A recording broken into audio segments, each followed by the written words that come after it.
Hi, I'm your online psychologist, and today's video is a sort of mix of an in-a-minute video and a regular video.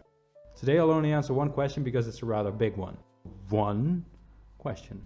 I'll cut right through it. We've got a lot to cover.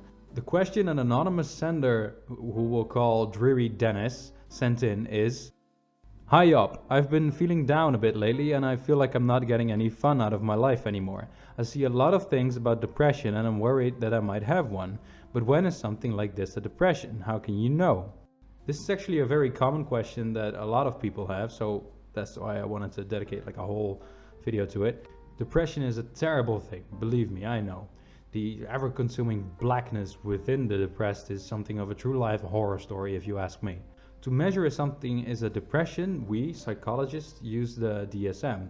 I'm trained with the DSM-4, but recently the DSM-5 came out, and the essential difference between the two is that the DSM-5 is more dimensional, whereas the DSM-4 uses criteria to categorize disorders, which the DSM-5 does as well. So my answer to when is something a depression might differ from someone who has trained with the DSM-5. The diagnosis depression is given when someone has had a depressive episode.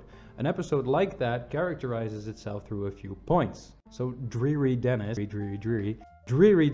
ask yourself this. In the last 2 weeks, did others say that you were depressed, or did you feel that way? Did you lose interest in fun or any activities like most of the time? Did your appetite change? Did you gain or lose a lot? Did your sleeping pattern change? Do you sleep more now? Do you have difficulty falling asleep? Do you feel physically slower and agitated? Did you feel less energetic? Did you have a feeling of feeling worthless or extreme guilt? Did you have concentration issues? Did you get more indecisive? And the big taboo, did you think about death? Have you thought about taking your own life, or even made plans or tried to take your own life? If at least 5 of these questions, with the inclusion of the first 2 questions, sound familiar to you over a period of 2 weeks or the last 2 weeks, you might have experienced a depressive episode. My practical advice for you, Dennis, is to find a doctor, general practitioner, or psychologist and tell them about your mental state. They will be able to tell you more accurately if you need any help.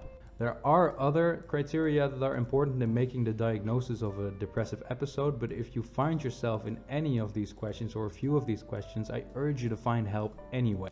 Now, for all of you who might be worried that you have experienced a depressive episode, or who have experienced a depressive episode, or are worried that they are now experiencing a depressive episode, to which I hope that my video doesn't make you more depressed, like I said, after just 1 episode, you're labeled as depressed. But if you're not depressed anymore, the diagnosis of depression gets the addition in remission, which means it's healing.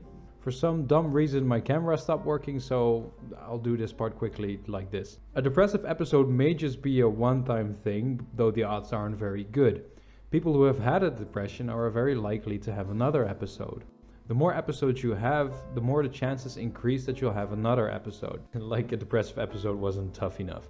If you feel like these criteria relate to you or fit you in any way, but not as much that it would be a depression, you might be dystemic. Dysthemia is a condition much like depression, though not as severe. It's also very gloomy and sad. A distinctive characteristic of dysthemia is the period of time. Dysthemia is like a light depression, though spread out over 2 years. Do you relate to any of these subjects? Let me or a family member or your friends, anyone know. That's it for today.